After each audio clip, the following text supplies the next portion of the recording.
It's time to bring in Pastor Paul Begley. Would you put your hands together and welcome the man, the myth, and the legend? They always go crazy for Paul Begley. I love your followers in Birmingham and around the world, Larry. Good to be here, Larry. How we doing? We're doing great, man. Of course. Wow. I mean, I've got you at a time where you're about to have one of the biggest conferences you've ever had. We'll talk about that later. But aliens, Pastor Paul, would you ever imagine that God would use us in this point of our ministry and our life to talk about aliens? No, and again, no. I could not see this anywhere in the agenda. But here we are, Larry. The UFO. I mean, we just seen this congressional hearings last week, which were unbelievable. You got these whistleblowers. Yep. And a lot of stuff got put on the table. It seems like what I call the ultimate disclosure is on. Yep, absolutely it is. And we're gonna react live. We discussed this earlier. We're gonna watch this together for the first time and respond to a new revelation from David Grush about the title of the article. I mean, the video that we're going to watch is called "The Vatican's Difficult Position on Discussing UFOs." And the title of the article is "The Vatican and UFOs, What Are They Hiding?"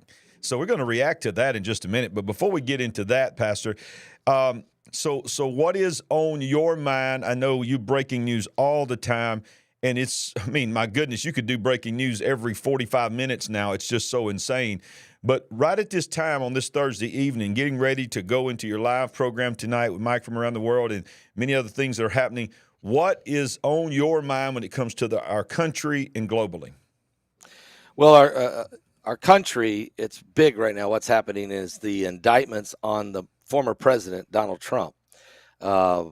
It's went from local Manhattan, the hush money deal, to the documents. You know, that he took. Every president takes documents with them when they go, and they declassify them. That's true. But for some reason, he can't get to do it. Okay, it's become he's got 40 felony charges against him on that one, and now January 6th. So Jack Smith comes out and he has hit the president with 4 felony charges, basically trying to charge President Trump with sedition or treason or trying to overthrow or defame the government. Or this is incredible. We're in uncharted waters beyond uncharted waters. Yes, sir. And this is bringing a deep divide in America, as if it wasn't divided enough. This is the most dangerous time in our 247-year existence as a nation. It really, really is. I don't know what to do but pray that cooler heads prevail. I don't know what to do but pray.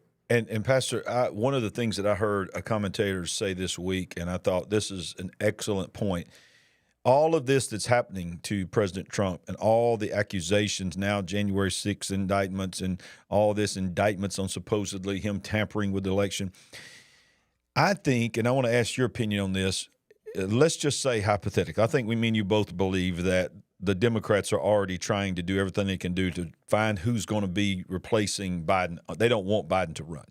Right. But they can't just remove him yet because they've went so all in on this narrative that, hey, everything's good, everything's great. Even though I think all of us, our eyes do not and our ears do not lie to us. But so this is what he said.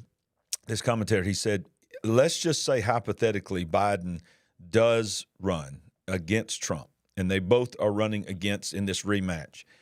No matter who wins, whether Trump wins or Biden wins, the other side will automatically believe that it's been tampered with. So it's like no matter what happens, the world is not going to accept what's going to happen anyway. So I don't know where we go from here. It's been so tainted, Pastor. And I hate to be the pessimist, but can we even recover from this? Is it too far gone? What is our country going to look like when the dust settles from 24? Well, if these two are the nominees, and exactly what you said is going to happen, it won't matter who wins or who's declared the winner. The nation will not feel this was a legitimate election. The world will be scratching their head saying, what's happened to America? Right. They're not the home of the free, and the home of the brave and the land of the free. There's something happening there. They're in a mess. Yes. The best thing could happen would be Biden not run, and probably, I hate to say this is awful. I mean, I would, I don't know what to Lord. say. It's almost like you need two new faces on the table, on the Yeah. floor, and Yeah. a more cleaner vote. But we're Yeah. not going to get that. It don't look Nope. like it. Trump's going to Nope. get the nomination, no doubt. And matter of fact, he's my man. I mean, Yeah. I'm standing with him. But at the same time, I don't see how you can remove Biden and put in Gavin Newsom or someone else. They don't want Kennedy. The They Democrats do certainly not don't want want Kennedy. Kennedy. No. Because he's not part of their secret society. No, he's not part no. of the global elitist. And the truth is, if Trump would just grab Kennedy, this is crazy. It's crazy. But if he pulled an Abraham Lincoln and grabbed a Democrat and stuck him as this running mate, it's a guaranteed victory. Oh yeah. So Trump picks RFK, and they're not on the same side politically. No. But they are on the same side constitutionally. Yeah. Yeah. For the nation. Yeah. This might be the only healing salve we got right now by the help of the Lord. Can you imagine the two most banned social media politicians in the history of social media running together? And which says a lot, Larry. That says a lot in this world of cancel culture. Yes. If these are the two guys they want to cancel, maybe those are the two guys that get together. I mean, the one thing would happen would be this. There would be balance. There would be some pushing, shoving, and some, hey, come on, guys, let's work this out. I think it would change the Congress too. They would have to say, okay, we got a voice at the table. Who knows? But why are these two hated so bad? Right. And I don't agree with Kennedy's. I just want to say I don't agree with Kennedy's agenda. A lot of his agenda, but I do agree with a lot of it. There's some I do like, some I don't. What I like the word you use is constitutionally. I like his constitutional stance. I do not align with his moral stance on abortion, all these kind of things. No. So, but constitutionally, and of course the wah, his stance upon the wah is pretty big. But huge. But I tell you, you're right. It's like we live in a world now that, me and you both, I loved it that night you had that tinfoil, that baseball cap wrapped in tinfoil. I got to give me one. I got to give me one of them, man. Because one day me and you need to just both put them on because that's what they think both of us are. Okay. That's what they believe we are. But we're not. We're not. No. But that being said, whatever the government says, do we not automatically now believe the opposite? I mean, it's like, are they ever going to tell us the truth? And that's why I'm talking about the cancel culture. You got the two most canceled people in the world.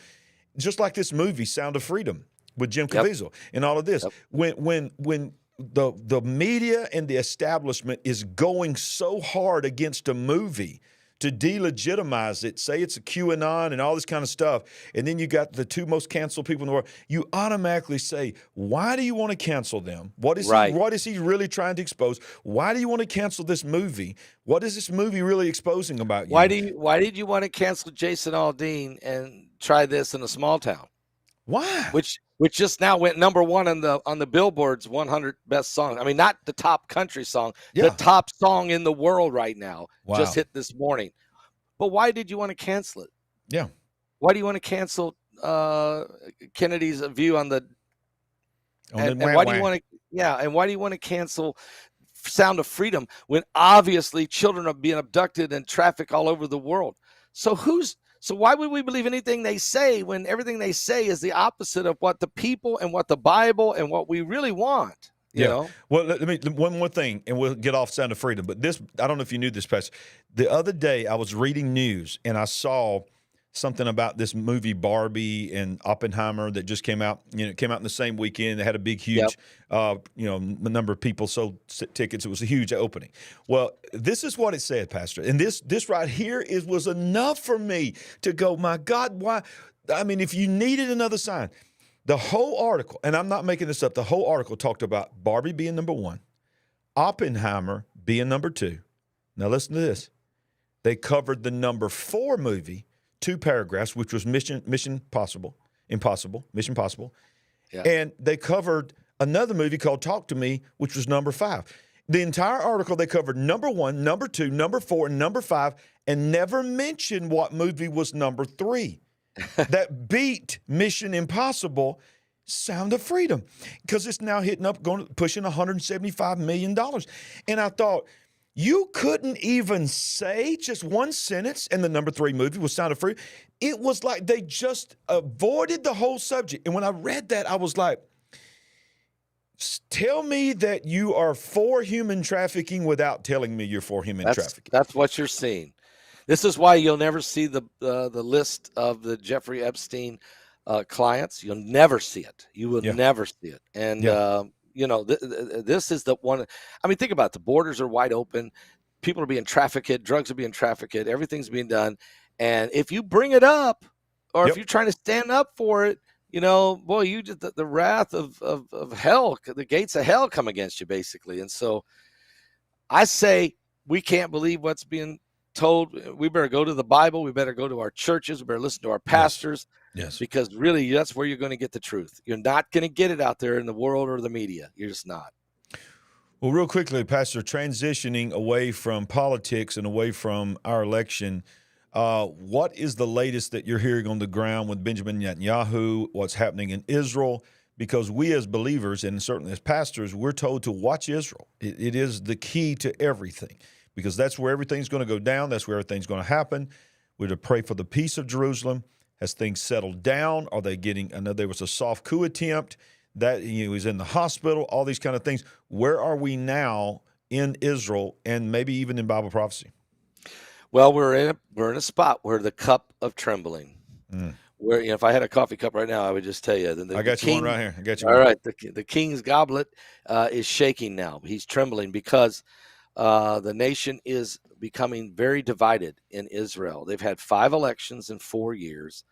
They finally have a majority. It's conservative. That conservative government wants to get the constitutionality of their system into balance. The left do not want that, and so somebody taught them how to protest and riot. George Soros must be pumping some money into Israel now. Say it. Okay, because all of a sudden they're learning how to organize and disrupt and block the interstate and that kind of stuff. You and I were just in Israel back in February, and we were there at the right time. I mean, it's like we stepped into peace and tranquility. But it was as the last day I was there leaving, it started, the protesting began. Israel, we got to pray for the peace of Jerusalem. But the powers of the New World Order are now invading into their political system to try to disrupt what they have had, what they have going.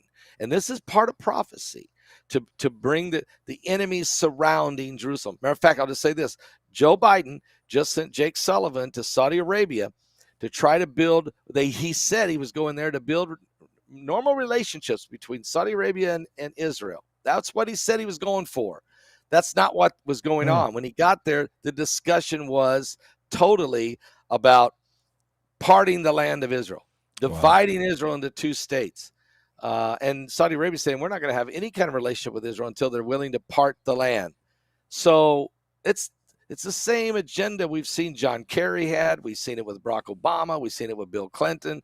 We see it we even saw it with George W. Bush, who made 10,000 Jews have to leave their home in 48 hours. And then Katrina tore us apart because of that.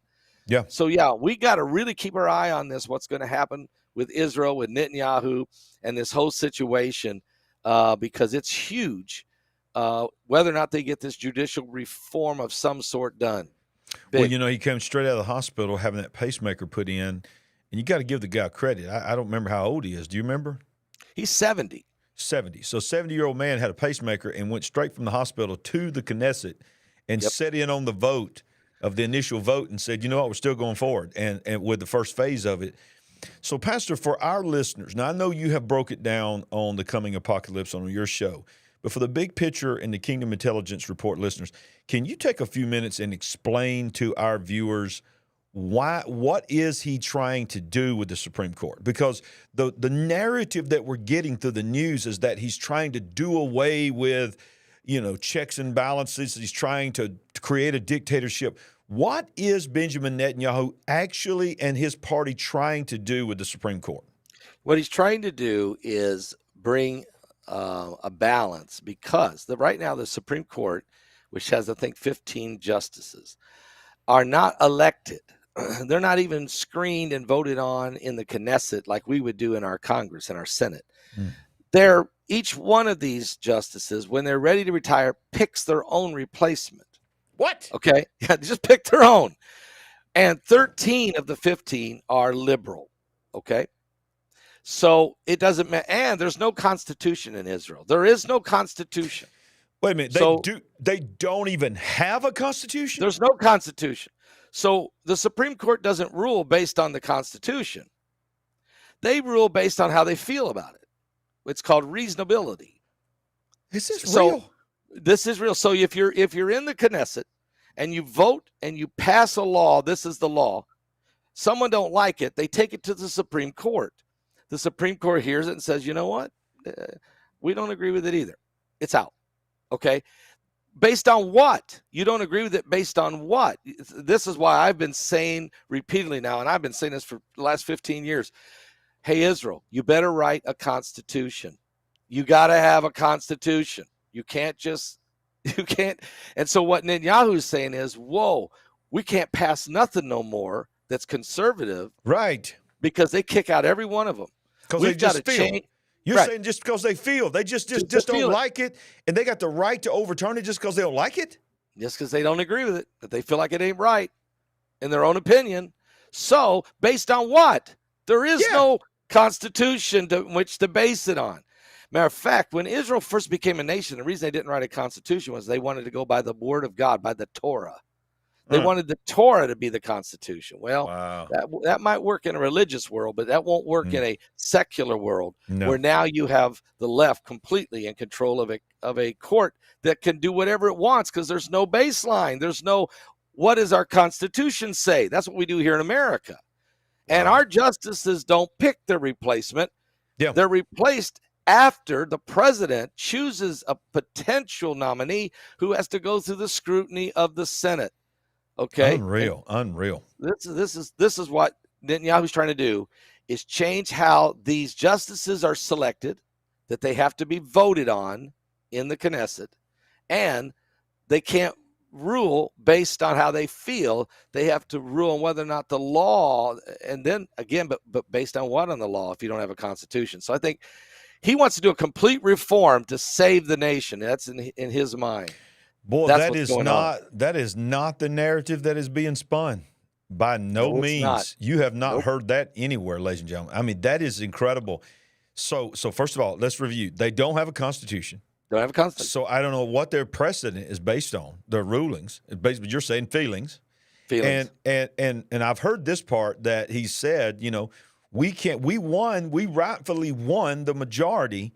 But really, in our country, that don't mean anything because anything we pass, according to the will of the people that put us in office and in charge, we have no way of even doing anything for the people that elected us. Right. So is he proposing that they have a constitution, or is he? Yes. Okay. No, he's not even went there. No, he hasn't even gone there. He's just proposing that the judicial rulings cannot be.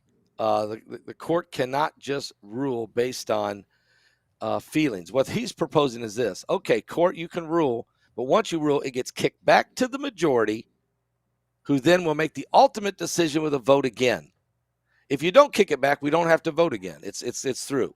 But if you kick it back, the majority will revote, discuss it, revote, but whatever that vote is, that will be the law. So he's trying to bring a balance. He doesn't think everything is going to come back. And what it does, he doesn't think everything's going to pass a second time once it's kicked around. So he believes that will bring a balance. Then he also wants to change how these guys are chosen. It's got to be by the elected, by the Knesset nomination, right? That makes sense. And then finally, and I think down the road somewhere, he's got it in his mind, he needs a constitution, but he figures no use trying to bring that one out right now. Just blow the whole thing apart. So he's doing it step by step. That's crazy. And then, of course, Ehud Barak and some others, behind the scenes trying to do the soft coup against him. I mean, we Yep. need to really pray for Bibi. As I've said on my show, because we're pro-Israel doesn't mean that we agree with everything that Israel's ever Right. done. We don't agree with No. some of their stances that they have and all of this, but we cannot mistake the fact that God chose the Jewish people. And they are still, whether you agree with that or not, the Bible tells us we are grafted into the vine, and we are to pray for the peace of Jerusalem. Is the apple of God's eye. That's not meaning that they're in God's will. That doesn't mean that they're saved. I'm not saying that. I'm just saying that everything we read, and me and you both teach on the book of Revelation, the tribulation period, the end times, it's all centered right there. So it's not centered in New York City or Los Angeles. It's centered in Jerusalem, and it's centered in Israel. And that's why the whole world is consumed with the news of Israel. And that's why on our show, and I'm following your lead because I know on your show, anything that breaks in Israel, you're making sure that your viewers are watching. Well, there's one other thing, Pastor, before we wind down, that is breaking news now that is unreal. And as we led this show, I want to say again that usually when the government tells me something, is finally admits to something, I'm wondering what they're not admitting to. You know what I'm saying? So Here we are. We are, of course, it all started with this guy, David Grush, and he went to CNN. CNN said, we don't want you. He went to MSNBC, Fox News. They all said, we don't want you. And then there's this young upstart, News Nation, and they said, we'll take you. So David Grush broke it wide open as a whistleblower with the protection, came forward and testified on News Nation, and is now since then has now testified under oath before the Congress on investigating it. But now, and then I think this is sort of smart media on News Nation. They're just continuing to just milk this cow, man. They're just rolling out video after video that they've had with him. So this is the latest one they're rolling out. Vatican and UFOs.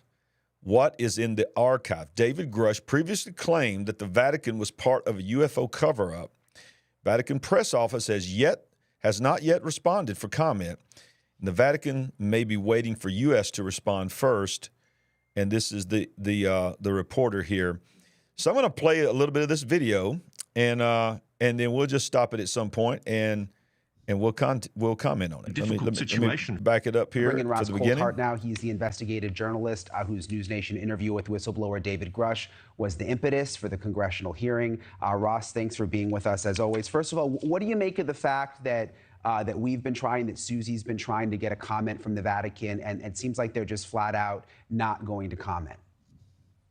It's a very difficult situation. Firstly, good evening, Brian, of course, but I'd say it's a very difficult situation for the Vatican, because if Mr. Grush is telling the truth, and I'm told he is, it's a difficult thing for the Vatican to admit without the US concurring. Just to respond to one question you were raising earlier, I'm told the Vatican does have a very efficient intelligence service, and it's long collaborated with intelligence services like the CIA, providing useful intelligence. And especially in the wake of the Second World War, there was a great collaboration between the Vatican and the CIA's anti-communist efforts. Can you imagine, Pastor, the Church of God, Assembly of God, Southern Baptist, any other major denomination working hand in hand in collaboration with the CIA? No, that alone right there is pretty wild. That's not happening. No. Oh, my goodness. Okay. So, yeah, I mean, there's a long history, frankly, of backdoor communications. Even though there was no diplomatic relations until '84, there's absolutely no doubt that people from US intelligence, very senior people indeed, were in the Vatican and indeed in Italy extensively at the end of World War II. And whistleblower says Pope Pius XII, I guess that is, told United States of alien craft. Let me play a little bit more, and then I'm going to get your comment. The Vatican has clearly kept secrets before, Ross. I mean, Susie mentioned that they're now opening up the documents. There's going to be a lot to go through. But, I mean, who's to say some of those documents didn't get pulled out? Well, it's funny. I've talked to a friend of mine, Professor Diana Walsh-Pasulka, who wrote a great book called American Cosmic, and she was one of the few academics who's been given privileged access to the secret Vatican archives. And the way she describes it, it's quite extraordinary getting access. See, there's a whole process you have to go through to become sufficiently credentialed to be able to gain access. Wow. And even then, obviously, it's, as you say, it's at the discretion of the people who run the archive what you get to see. There are, just to give you an idea of the scale, the archive runs underground under the Vatican, and Diana's written that there are 53 miles of shelving. What? That's how much they have in the Vatican archive. Wow, that is hard to even think about someone having time to go through all that, especially again if the historians were going in looking for other archives related to World War. All right, I'm not gonna play it all, Pastor. We can go back. 53 miles of archives. Well, I know that there's 7 floors below the Vatican.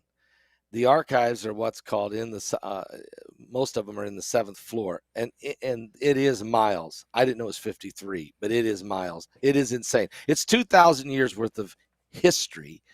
A lot of it brought to Rome by the Knights Templars, by kings and different. Because back in the day, you couldn't become a king of a nation unless you kissed the ring of the Pope. Yeah, he had to sanction.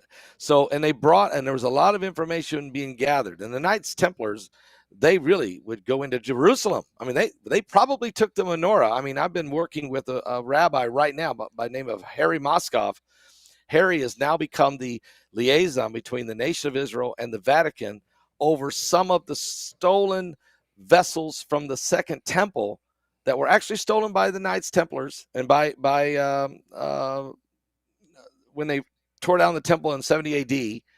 And there's even in the arch in Rome, that shows them coming back, the Roman soldiers carrying the menorah. my goodness. It's literally, wow. It's inscribed, it's chiseled into the wall. So the menorah may be there. So having said all that, I want to address the fact, why are the Vatican quiet? They're waiting to see what the United States is going to say about the Vatican, about the UFO issue. Here's my first initial response, and I don't want to go too far because it's actually what our webinar is about Friday night. I'm going to show it to you Friday night. Oh, okay. The United States is about to do a full disclosure. And that disclosure is going to be the narrative that aliens are real, that the creation and all your religious beliefs are nonsense. That's all of that's out. Yep. Your God, your creator, is ET. Okay. Now, if you're the Vatican, and you got to decide which narrative you're going to go with. You're going to go with the biblical narrative right here? Are you going to say, wait a minute, we were created in the image and likeness of God? Or are you going to go that, UFOs they're real and they're really here, and they got to decide which narrative they're going to go with. And they're sitting back right now waiting to see which one the United States is going to say it is, or when the U.S. is going to say it. I think I can prove a lot of that in our webinar. We have a guy we interviewed by the name of Stephen Bassett. Stephen Bassett was sitting in the congressional room when David Garouche and all those guys, whistleblowers, were talking that day. He was sitting right in the room. He's been in Washington for 30 years. He's a lobbyist to the Senate, to the House, and to the White House on full disclosure of UFOs. He's been pushing for this to be disclosed for 30 years. This guy has. When they got done with their interview, with the hearing, he got in his car, drove 6 blocks from the Capitol to his office, went in, flipped his computer open, and me and Israel helped get him online, and I interviewed him. He walked in, flipped it up. He said, I still got my tie on. I don't like to wear a tie, but I was over and he says, and I start to probe and try to figure out what is the real agenda, and he spills the beans. And I think that when people come to our webinar Friday night, tomorrow night, you got to watch that one, but you got to see all the different guys, because you're going to get different perspectives from different angles. Obviously, Larry, people are having encounters with something. Yeah. Thousands of people. I truly believe it's demonic. And look, this is why I believe, Pastor, shows like yours, shows like ours, and others like our shows, is that are kingdom based has to respond. Because if we do not give biblical response, we will look like, and this is one thing that Stan Day, I want to throw this up here real quick if I've got it. I don't know if I've got it here or not. I don't have it. Oh, he's great in this webinar. But we I can't wait to see what he says in your webinar, because we did a show on UFOs, and one of the things that he said was, if we don't respond now and we wait to react to their narrative, then it's going to look like we're just trying to make up something on the fly to save face. Yep. We have to get out in front of this and tell people the origins, the demonic nature that's in this. And then you throw in this thing about the Vatican. You know, for years now I've heard, and I know that you 100 times more than what I've heard, you've heard, is there's even rumors that part of the disclosure, and maybe this is also going to come out in the webinar, probably will, is that the Vatican is going to sort of go alongside of it, go alongside the narrative. And I've even heard some people say that they are preparing to run with the narrative. I'm not saying this, all Catholic people believe this. Right, that we need to line ourselves with these aliens. We've been keeping this from you. This is a part of our origin and all this. Have you heard anything like that, or is that just conspiracy? No, I mean, I have heard that. Now, the question is that I have heard that. Is that going to be the position of the Church, of the Vatican? Is that why they're holding back? I hope to God it's not what they're going to do. Me too. Because that's going to be, again, you talk about bringing a confusing message. There's 1.2 billion Catholics on the world and 1.2 billion Protestants. Imagine if half of the Christian community is being told that the UFOs are here to fix us, and the other half are saying, no, Jesus is coming back to fix us. Wow. Okay, this is it. You said something just a second, Larry. You said we can't wait till the 11th hour and then try to scramble something together and come up with our narrative. Too late. Look at this. Ancient Aliens on the History Channel is in its 19th season, preaching that we came from alien intelligence, not God. There is no God. They throw the Bible in just to keep you interested, but it's all about we've been created and they're coming back. We were seated here and all of that. So absolutely, we got to set the narrative. We got to be strong, and exactly here's the deal. That's what I plan on doing Friday night. Well, okay. So let me throw this up here. August 4th webinar, Aliens Above and Below, is what you're talking about. All you have to do, as you see on the screen there, is go to paulbegleyprophecy.com, paulbegleyprophecy.com or .org. And when you get there and you click on that link, it's going to take you to where you can get your tickets. It's Thursday night. It's not too late. In fact, you've got plenty of time, not just to get your tickets, but tell everybody else to go here as well. And I believe, Pastor, that this may be the most timely webinar you've ever done. The most timely ever. And we didn't know that this would be the most timely. I mean, honestly, when I was praying about it, I was going to do the UFO or alien type webinar back in May, and the Holy Spirit told me no. And now I know why. And so we set our calendar for the year, and the Lord said, do it in August, and this is the date.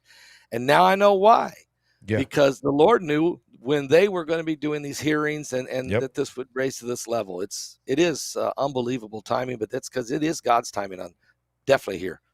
So what you need to do is go to paulbegleyprophecy.com. I'll link it down below in the comments. All you got to do is click it. I'll also link a direct link to the conference. All you got to do is watch this. If something tells you, I got to get that conference, just go right down there, click it, boom, there you are, right to the direct link. Pastor Paul. And then Friday night, we will send you your email with your link, your private link. You will get it Friday night at 6:00. Okay. And boom, get ready to binge watch, because I guarantee you're going to get into this. And I want to say, we gave this fair. We gave a different perspectives. We brought in guests from different thoughts and perspectives, and it really came out tremendous. There's some great things you're going to hear from Laura Eisenhower, who she's finally got to see some of the classified documents about her great-grandfather, President Dwight D. Eisenhower, that she was been lied to for all these years. She's mad about it.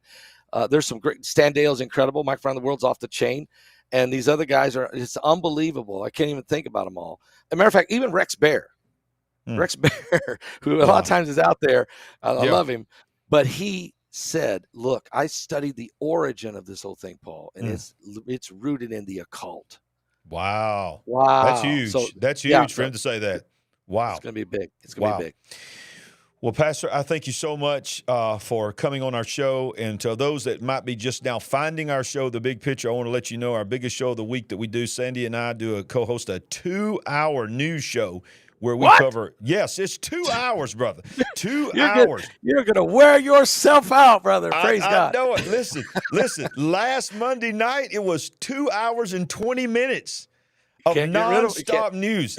18 news articles, 18 news hours, 2 hours long. Biggest show, most viewers we ever had. People watching from all over the world, 7 p.m. Central every Monday night. Be a part of it. Subscribe to our channel. Let everybody know. And one more reminder that every Thursday night is now the Kingdom Intelligence Report. It's kicked off by the man himself every first Thursday, Paul Begley. Second Thursday at 7, Ricky Scaparo. Third Thursday, Stan Dale. Fourth Thursday, Mark Carell. And every fifth Sunday, it'll be Sandy and I doing a show ourselves. So every 3 months, we'll be able to be on here Thursday. But tonight, I know you got to get ready. You got to get ready for Mike from around the world tonight. Going to go live in just a few minutes. And then, of course, we blink our eyes. It's time tomorrow for the new conference, the new webinar, Aliens Above and Below.